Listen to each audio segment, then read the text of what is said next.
안녕하세요. 얼마 전 일을 들려드리고자 합니다. 그날 저는 퇴근을 하기 위해 준비하고 있었는데 엄마에게 전화가 걸려왔습니다. 아들, 오늘은 일찍 끝나는 거니? 네, 엄마. 지금 출발하려고요. 바로 집으로 가면 되는 거죠? 그래, 지금 진수는 집에 와 있고 아버지는 할머니 모시러 갔어. 그러니까 바로 집으로 와. 엄마가 아무렇지도 않게 말씀하셨어요. 할머니도 매번 엄마가 힘들어서 어떡해요? 라며 제가 미안한 듯이 말했어요. 힘들긴 뭐가 힘들어. 가족들이 맛있게 먹어줘서 엄마는 좋기만 한데. 그러니까 운전 조심해서 와. 오늘은 엄마가 너 좋아하는 삼계탕 끓여놨다. 알겠어요. 금방 갈게요. 엄마와 통화를 끝낸 뒤 급히 집으로 출발했습니다. 우리가 취업을 한 뒤에도 엄마는 가족들과 함께 식사하는 시간을 중요하게 생각하셨어요. 그랬기에 일주일에 한두 번은 꼭 가족들과 식사를 함께 했습니다.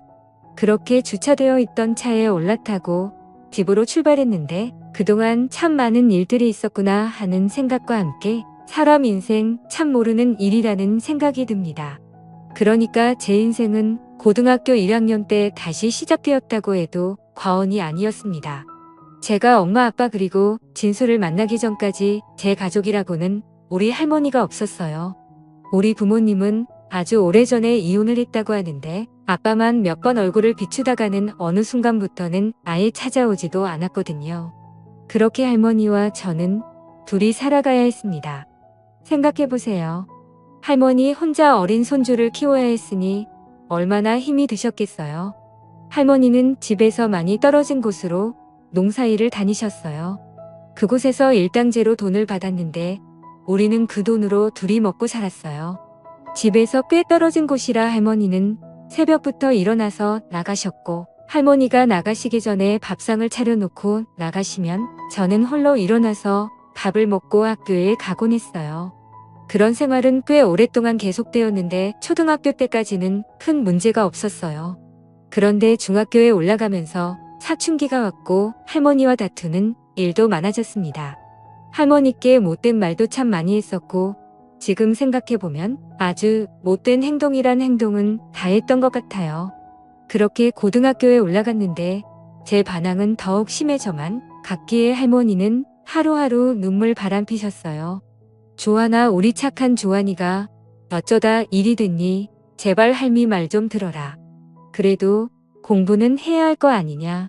할머니께서 저를 끌어안고 허구한 날 눈물만 흘렸습니다. 하지만 그때 당시 저는 그런 할머니의 모습이 다 귀찮기만 했었기에 내 인생이니까 상관하지 마. 그리고 공부해서 뭐해 집에 돈이 없는데 공부 잘해봤자 대학은 무슨 돈으로 갈 거냐고 그러니까 상관하지 마. 그렇게 할머니께 대들기 일쑤였습니다. 그래도 공부는 해야 할 거 아니야. 우선 공부하다 보면 무슨 방법이 생기겠지. 내가 그동안 널 어떻게 키웠는데 네가 이럴 수가 있어. 할머니가 제게 매달리다시피 했어요. 됐다고 나한테 다시는 공부 얘기하지도 마. 돈도 없으면서 자꾸 공부하라고 난리야. 난 고등학교 졸업하고 바로 취업할 테니까 그런 줄 알아. 사실 고등학교도 다니고 싶지 않아. 근데 억지로 다니는 거니까 제발 그냥 좀 내버려둬. 라고 하고 밖으로 뛰쳐나가 버렸어요. 그런 저를 부르며 할머니가 눈물을 흘렸지만 저는 상관조차 하지 않았습니다. 그렇게 저는 하루하루 그냥 막 살았던 것 같아요. 나쁜 친구들과 어울려 다니면서 다툼이 일어난 적도 많았기에 경찰서도 수시로 들락날락했어요. 그 바람에 할머니까지 경찰서에 그리고 학교에도 수시로 불려다녔고 학교 선생님들이 저를 바라보는 눈빛도 사각히 그지 없었습니다. 당했겠죠.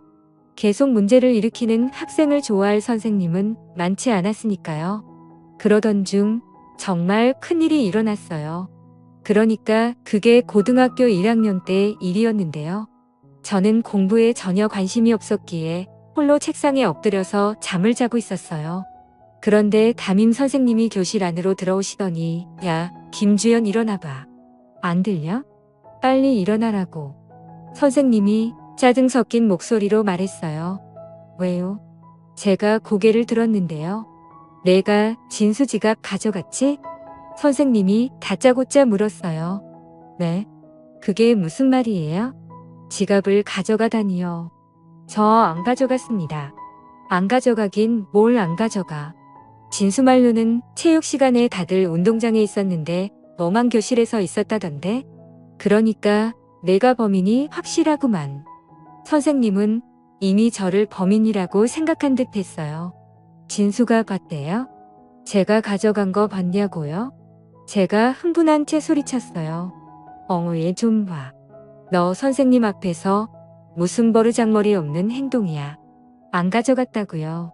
그러니까 가반 야구단 이건처럼 의심하냐고요. 그럼 지갑이 발이 달려서 혼자 어딘가를 갔다는 거니? 그러니까 내가 왜 체육 시간에 교실에 혼자 남아 있어? 너 그거 자체가 문제인 거야. 선생님이 팔짱까지 낀 채로 저를 느껴봤어요. 오늘 몸이 안 좋아서 누워 있었고요. 체육 선생님께 허락도 받았어요. 저도 뒤지 않고 큰 소리로 말했어요. 아무튼 그건 잘 모르겠고 이따 경무실로 와. 나도 확인해 봐야 하니까. 라며 선생님이 교실을 나가버렸는데요. 선생님이 교실을 나가자마자 여기저기서 소곤거리는 소리가 들려왔어요. 진수 지갑이면 돈도 많이 들어있었을 텐데 아주 작정을 했구만. 진수 아빠가 엄청 부자인데다가 학교에 기부도 많이 했다면서 선생님들이 진수 일이라면 물불 안 가리던데. 재수 참 큰일 났구만. 아직 사태 파악 안 되는 거 아니야? 어떻게 그런 짓을 했다냐? 진수가 직접 선생님께 말한 것 보니 확실한 거네. 친구들이 저를 보면 댄스 한마디씩 하기 바빴어요. 진수 아버지가 사업을 한다고 했는데 집이 상당히 부자라고 했어요. 그런 진수는 얼굴도 잘생기고 공부도 정말 잘했어요. 거기다 성격도 좋은 편이다 보니 주변에 친구도 항상 많았어요.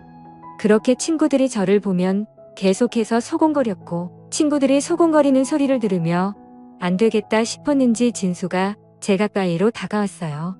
조하나, 난 내가 내 지갑 가져간 거라고 말하지는 않았어. 그냥 내가 교실에 혼자 있었다고 한 거지. 근데 아무래도 선생님께서 오해를 하신 것 같아. 내가 다시 잘 말해볼게. 진수가 미안하다는 표정으로 말했어요. 그래? 그럼 날 의심하지 않았다. 뭐 그런 말인 거냐? 제가 진수를 한껏 노려봤어요. 아니, 뭐 그렇다기보다는 사실 내가 교실 안에 혼자 있었던 거라 아무래도 내 입장에서는 그럴 수밖에 없었어. 그 안에 돈이 좀 많이 들어있었는데 그거 오늘 우리 엄마 선물 사려고 가지고 왔던 거거든. 나도 나름 꽤 많이 모았던 돈이라서 근데 하필 내가 혼자 교실에 있었던 거고. 진수가 제 눈치를 보며 말꼬리를 흐렸어요. 재수 없는 인간. 너 내가 그렇게 말해놓고 뭐 그럴 생각은 아니었어? 너도 내가 지금 내 지갑 가져갔다 확신하고 있잖아. 그러면서 착한 척이란 척은 다 하고 있네. 너 같은 인간들이 제일 재수 없어. 제가 진수를 있는 대로 노려보며 소리쳤어요. 야, 너 아무리 그래도 너무 심한 거 아니야? 사실 너 혼자 교실에 있었던 건 맞잖아. 그러니까 내 입장에선 너라고 생각할 수밖에 없지. 입장 바꿔놓고 생각해봐. 진수가 제게 따져 물었어요. 그러니까 난 너 같은 인간들이 제일 재수 없다고. 좋은 부모 밑에서 부족한 거 없이 자라서 세상이 내 중심으로 다 움직일 것 같지. 나 같은 인간은 그냥 다 우습지. 가시적인 인간. 이라는 말이 제 입에서 튀어나왔고 제 말에 진수 얼굴이 창백해졌어요. 뭐? 너 진짜 이상하다. 내가 언제 너한테 우습제? 진수의 목소리는 격앙되어 있었어요. 그만 꺼지라고. 난 내 지갑 안 가져갔어. 제가 진수의 어깨를 손바닥으로 툭툭하고 밀었어요. 야, 너 뭐 하는 거야? 어디서 손을 대는 거야? 진수가 순식간에 제 손목을 잡고 소리치다가 저를 힘껏 밀어버렸어요. 그리고 우리들은 누가 먼저라고 할 것도 없이 엎드락뒤치락 교실 안을 다 뒹굴었고 주변에 있던 친구들이 야, 어떻게 빨리 선생님 불러? 미쳤냐, 자. 어떻게 진수한테 저럴 수가 있냐? 쟤네 할머니 또 학교 불려오게 생겼네. 진짜 대단하다. 라는 말들이 여기저기서 들려오기 시작했어요. 그렇게 우리들은 교무실로 끌려가게 되었고 저를 보자마자 담임 선생님이 김주환 너 이제 하다하다 진수를 이 모양으로 만들어. 너 이제 어쩔 거야? 너는 도대체 뭐가 되려고 이러는 거니? 선생님의 목소리가 까랑까랑하게 울렸어요. 그런데 그 순간 진수가 선생님 죄송합니다. 라며 선생님께 사과를 드렸어요. 뭐 진수, 네가 왜 미안하긴 미안하니? 근데 너 얼굴 어떡하니?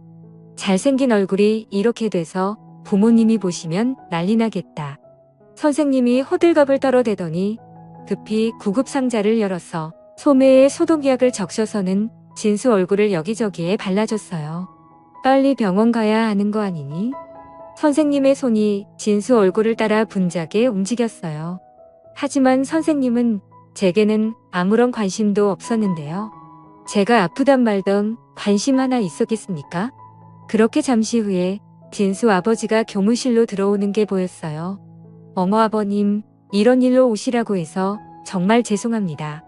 아까 전화로 말씀드린 것처럼 주한이라는 친구랑 다툼이 조금 있었습니다. 선생님이 안절부절 못한 채 진수 아버지에게 설명을 하기 시작했고 선생님의 말을 듣던 진수 아버지가 선생님께 조용히 물었어요. 그래서 지갑을 저 주한이라는 친구가 가져갔다는 말인 거죠? 네, 정황상 그렇게 보여집니다. 그때 교실에서 제 혼자 있었거든요. 선생님이 견윤질로 저를 노려보며 말했어요. 그리고 진수 아버지가 제 앞으로 성큼성큼 다가오셨는데요. 조한이라고 했니? 라고 제게 물었어요. 네, 제가 귀찮은 듯이 대답했어요. 정말 우리 진수 지갑을 가져간 게 맞니? 진수 아버지가 다시 진지한 목소리로 제게 물었는데 그 순간 진수 아버지의 눈빛은 다른 어른들의 눈빛과는 많이 달라 보였어요. 그러니까 항상 저를 바라보던 어른들의 눈빛은 한심하다는 듯한 그런 눈빛이었는데요. 진수 아버지의 눈빛은 단호하고 따뜻해 보였다고나 할까요? 아무튼 저는 순식간에 그 눈빛에 압도당하고 말았습니다. 아니요, 저는 안 가져갔습니다. 제가 진수 아버지의 눈을 뚫어져라 바라봤어요. 그렇게 제 눈을 바라보던 진수 아버지가 다시 진수를 향해 몸을 돌리더니 너 조한이가 가져가는 거 확실히 본 거 맞아? 라고 큰 소리로 물었어요. 아, 그건 아니고 조한이가 혼자 교실에 남아 있었는데 그래서 그걸 선생님께 말씀드렸던 건데 진수가 눈치를 보며 말끝을 뿌렸어요. 뭐? 그럼 확실하지도 않은데 그랬단 말이야? 내가 널 그렇게 키웠어? 진수 아버지가 실망스럽다는 표정으로 진수를 바라봤어요. 아니, 진수 아버님 진정하세요. 아무리 봐도 조한이가 확실한 것 같아서 진수가 그랬던 것 같습니다. 사실 그동안 조한이 행실도 그렇고 거기다 할머니와 단둘이 살고 있거든요. 그러다 보니까 아무리 봐도 그럴 수밖에 없지 않았나 싶어요. 옆에 있던 담임 선생님이 놀라서 진수 아버지를 말렸어요. 하지만 다음 순간 진수 아버지가 선생님까지 노려보면서 울었습니다. 선생님 주제넘는 말인지는 모르겠습니다만 모름지기 교육자라면 그리 하시면 안 되는 거 아닙니까? 네? 그게 무슨 말씀이신지? 아니, 그럼 할머니와 둘이 사는 친구들은 다들 그렇다는 말인가요? 그게 학생들을 가르치는 선생님 입에서 나올 말은 아니지 않나요? 진수 아버님 그게 아니고 그동안 조한이 행실이 좀 그래서 그리 말씀드렸던 것뿐입니다. 순간 선생님이 당황한 듯이 말했어요. 증거도 없지 않습니까? 그리고 제가 보기에 조한이는 가져가지 않았습니다. 진수 아버지가 단호한 목소리로 말했어요. 네? 그게 무슨 말씀이세요? 그걸 아버님이 어떻게 하세요? 조한이 눈을 보면 알 수 있어요. 거짓말을 하고 있지 않습니다. 내 말이 맞지? 진수 아버지가 저를 바라봤는데요. 그 순간 저도 모르게 고개를 떨고 말았습니다. 처음으로 저를 믿어준 어른이 아니었을까 하는 생각마저 들었거든요. 그렇게 제가 눈물을 가득 머금은 채 고개를 푹 숙이고 있었는데 교무실 문이 열리면서 우리 할머니께서 잔뜩 겁먹은 표정으로 들어오셨어요. 아이고, 선생님 죄송합니다. 제가 일을 하느라 늦게 왔습니다. 정말 죄송합니다. 할머니가 머리까지 조아리며 선생님께 말했는데 농사일을 하다 오시느라 우리 할머니의 차림새가 말이 아니었어요. 거기다 그때가 여름이었던지라 땀 냄새와 이상한 냄새까지 섞여서 뭐라 표현할 수도 없는 그런 상황이었어요. 그리고 그런 할머니의 모습을 보며 선생님은 이미 눈살을 찌푸렸는데요. 뭐야, 이게 무슨 냄새야? 라며 코를 틀어막아 버렸어요. 그 순간 제가 얼마나 비참했는지 모른답니다. 하지만 진수 아버지는 달랐습니다. 우리 할머니를 보자마자 한 걸음에 달려가시더니 안녕하세요. 조한 학생 할머님이세요. 알고 보니 우리 진수가 잘못한 건데 괜히 바쁘신 할머니까지 오시게 만들었네요. 정말 죄송합니다. 우리 할머니에게 허리까지 숙이시며 사과했어요. 그 모습에 제 눈에서 눈물이 비오듯이 쏟아내렸답니다. 그날 저는 흐르는 눈물을 주체할 수가 없었는데 그동안 쌓였던 서러움이 한꺼번에 몰려왔던 것 같아요. 자식을 어머니에게 맡기고 연락 한 통 없던 우리 부모에 대한 서러움까지 더해져서 더 그랬던 것 같습니다. 그렇게 교무실 안이 송렁이기 시작했어요. 단이 선생님의 얼굴이 홍당무처럼 변해 있었으니까요. 다른 선생님들조차 고개만 푹 숙인 채 아무 말도 못하고 있었어요. 할머님 별일 아니니깐 걱정 안 하셔도 됩니다. 우리 아들이 잘못 알고 조한 학생한테 그랬던 것 같습니다. 조한 학생 치료비는 제가 부담하도록 하겠습니다. 정말 죄송합니다. 진수 아버지가 우리 할머니께 다시 사과를 했고 아이고 아닙니다. 그리고 정말 감사합니다. 우리 할머니가 떨리는 목소리로 말을 했어요. 그런데 그 순간 진수 아버지가 우리 할머니 손을 꼭 붙들면서 많이 놀라셨죠. 저도 아들 키우다 보니 하루하루 편할 날이 없네요. 아들들이 원래 말썽도 많이 피우고 그런답니다. 그러니까 너무 걱정하지 마세요. 조한이도 잘 자랄 겁니다. 조한이 눈빛이 보통 눈빛이 아니거든요. 그러고는 진수 아버지가 큰 소리로 웃었는데 그 웃음소리 때문이었을까요? 갑자기 제 마음이 안정이 되면서 따뜻해지는 것이 느껴졌어요. 그렇게 우리 할머니는 돌아가셨고 진수 아버지가 다닌 선생님을 보며 저 선생님 수업도 다 끝나가는데 제가 지금 애들 데리고 나가봐도 되겠습니까? 우선 병원부터 가봐야겠네요. 라고 말했어요. 네, 알겠습니다. 그쯤에서 선생님은 고개를 숙이고 있었기에 조용한 목소리로 말했어요. 아참, 그리고 선생님, 제가 마지막으로 부탁 하나만 해도 될까요? 네. 네, 무슨 부탁이신데요? 적어도 학교에서만은 학생들이 차별받지 않았으면 좋겠네요. 진수 얼굴에 약 발려주셨으면 조한이한테도 그렇게 해주셨어야죠. 선생님들이 올바른 가치관을 가지고 계셔야 대한민국의 미래가 밝지 않겠습니까? 부디 모든 아이들을 따뜻하게 보듬어 주세요. 부탁드립니다. 진수 아버지가 간절한 눈빛으로 선생님을 바라봤어요. 네, 잘 알겠습니다. 죄송합니다. 선생님이 잔뜩 긴장한 채 말했어요. 그 뒤 진수 아버지는 저와 진수를 데리고 교무실에 나왔어요. 니들 괜찮은 거지? 우리 가서 밥이나 먹자. 원래 남자들은 그러면서 친해지는 거야. 그리고 진수와 저를 보며 활짝 웃었어요. 그리고 우리들을 데리고 꽤 좋은 식당으로 들어갔는데 그동안 살면서 그런 식당은 처음이었던 것 같습니다. 정말 의리를 위한 그런 식당이었거든요. 그곳에서 처음으로 스테이크라는 것을 먹게 되었는데 어떻게 먹어야 할지 모르겠더라고요. 그래서 제가 어리둥절한 데 앉아 있었는데요. 내가 이 스테이크를 언제 처음 먹어본 줄 아니? 진수 아버지가 조용히 물었어요. 아니, 우리 그동안 자주 먹었었잖아. 진수가 아버지를 보며 말을 했는데요. 내가 말이야 고등학교 졸업하고 얼마 뒤에 소개팅을 했는데 소개팅한 여자가 스테이크 집에 가자고 하는 거야. 그런데 이 스테이크를 어떻게 시키는 건지 도통 알 수가 있어야지. 무슨 디저트가 어떻고 뭐가 어떻고 참 복잡하더라 말이야. 결국에 우물쭈물 대다가 소개팅하던 여자한테 자였단다.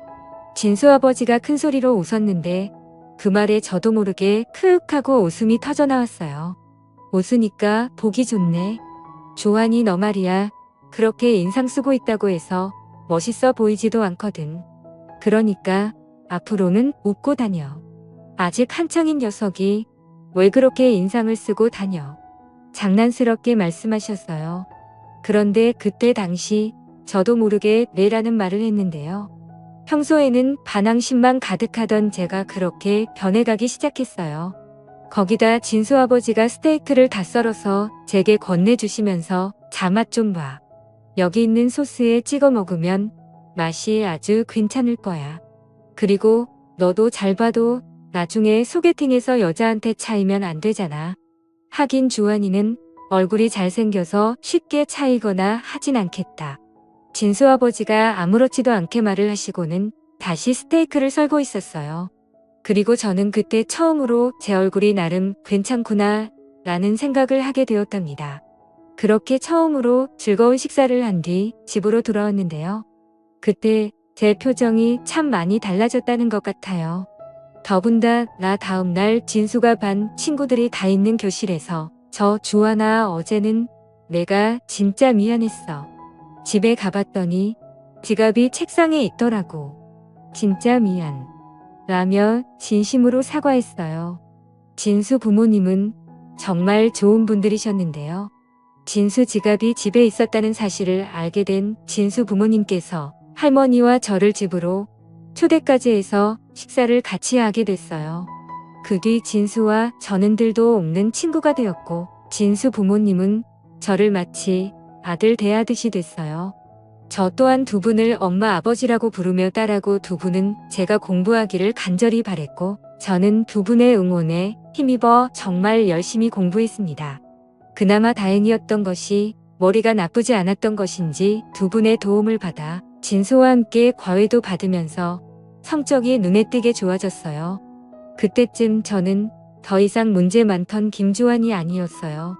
어느덧 모범생이 되어 얼굴 표정 자체가 바뀌어 있었답니다. 그렇게 저는 두 분의 든든한 지원을 받아 열심히 공부했는데 고2가 되던 해에 세무사가 되고 싶다는 생각을 했기에 종일 책상 앞에 붙어 있었던 것 같아요. 어느 날 아버지가 우리를 보며 우리 집에 세무사 한 명 있었으면 좋겠다. 사업을 하다 보니 세무사가 꼭 필요해라는 말씀을 하셨거든요. 그런 아버지 때문이었을까요? 저는 세무사가 되어야겠다는 생각을 하게 되었어요. 그렇게 대학을 졸업하고 몇 년 뒤 저는 세무사가 되었습니다. 물론 시험에서 몇 번 떨어지긴 했지만 그때마다 사람이 시험에 다 떨어져 보기도 하고 그래야 강해지는 거야. 아버지가 제 옆에서 든든하게 응원해 주셨기에 저는 계속 도전할 수 있었고 얼마 뒤에 당당하게 시험에 합격했습니다. 시험에 합격했던 날 아버지가 저를 데리고 한 포장마차로 들어가셨는데 소주 한 잔 따라주시던 아버지가 나는 아직도 이런 곳이 편하구나. 내가 예전에도 말했듯이 나도 예전에 참 힘들게 살았어. 부모라는 사람들이 있으나 완화한 사람들이었으니까 허구한 날 술이나 퍼먹고 다니고 말도 마라 차라리 없었으면 더 좋지 않았을까 싶었다. 그러던 중 작은 아버지가 우리 집에 찾아왔어. 그때 내가 아마도 중학교 2학년 때였지. 작은 아버지 부부에게는 무슨 이유였는지는 모르겠는데 아이가 생기지 않았거든. 그래서 그랬는지 우리 부모님께 나를 데려가겠다고 한 거야. 그때 생각이 나시는 듯 잠시 아버지의 눈시울이 붉어졌어요. 작은 아버지가 보기에는 나를 데려가서 키우는 게 더 낫다고 생각했겠지. 우리 엄마 아버지란 사람들은 진짜 형편없던 사람들이었으니까. 그때 당시 작은 아버지가 사업을 해서 돈이 꽤 많았던지라 우리 부모님께 큰 돈을 주고 날 데리고 왔었어. 그렇게 난 작은 아버지, 작은 어머니 밑에서 자랐다. 근데 두 분이 어찌나 잘해주시던지 세상에 이런 사람들도 있구나 하는 생각까지 들더구나. 그 뒤 내가 작은 아버지 사업을 물려받아서 이만큼 키워놓은 거야. 두 분 덕분에 내가 아주 잘 살았지.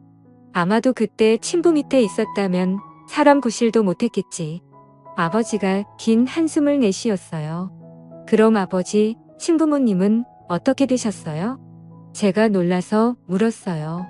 뭐 그 뒤로 내가 잘 산다는 소식을 듣고 와서는 작은 아빠 부에게 돈도 뜯어간 모양인데 마음 약한 작은 아빠 부부가 계속 돈을 해준 모양이야. 근데 내가 사업을 물려받은 뒤로는 그 사람들에게 한 푼도 주지 않았단다. 차라리 기부를 하면 했지. 절대 주고 싶지 않더구나. 그렇게 뜯어간 돈으로 도박에 술에 아주 난리도 아니었거든. 한동안 난리를 치더니 나중에는 포기한 모양이더구만. 근데 말이야, 옛날에 내가 니들 학교에 갔을 때 이 눈빛이 옛날 내 눈빛이랑 똑같더구나.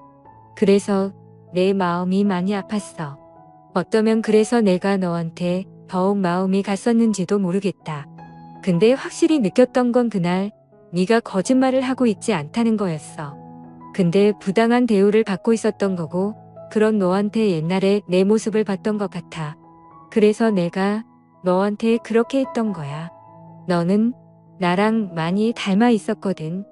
이라며 아버지가 소주잔을 단숨에 비우셨어요. 그 뒤 우리는 정말 가족이 되었는데요. 일주일에 한두 번 다 같이 모여서 식사도 하고 그렇게 지냈어요. 물론 우리 할머니도 같이 식사를 했고 그날도 아버지가 할머니를 모시고 오셔서 다 같이 모여서 엄마가 끓여준 삼계탕을 먹었는데 어찌나 맛있었는지 모르겠습니다. 엄마는 항상 그렇듯 따뜻한 밥상을 차려서 우리 가족들에게 웃음을 주셨어요. 그리고 평생 고생만 하신 우리 할머니도 요즘은 조금이나마 편하게 살고 계신답니다. 비록 피를 나누지는 않았지만 우리는 완벽한 가족이랍니다. 앞으로도 우리 가족이 행복하게 오래오래 같이 살았으면 좋겠네요. 감사합니다.